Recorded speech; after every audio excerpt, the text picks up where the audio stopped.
अस्सलामु अलैकुम।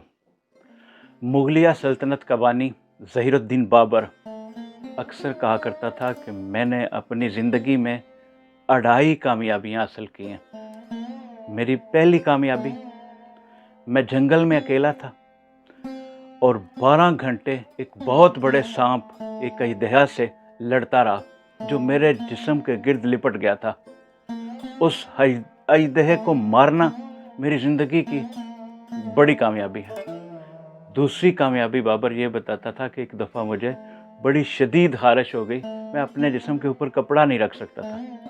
इसी हालत में बाबर का एक दुश्मन शबानी खान उसे मिलने के लिए आ गया। बाबर कहता है कि कपड़ों के बगैर अपने दुश्मन के सामने जाना मेरे लिए इंतहाई ज़िल्लत का मुकाम होता।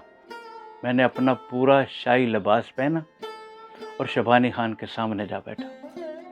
तकरीबन 6 घंटे शबानी खान बैठा रहा और इन 6 घंटों में शदीद ख़ारिश के बावजूद मैंने अपना हाथ अपने जिस्म पर ख़ारिश करने के लिए नहीं लगाया।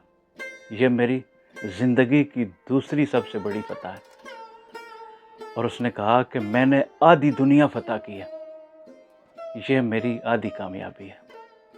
सब्र और बर्दाश्त इंसान को अजीम तर बना देते हैं।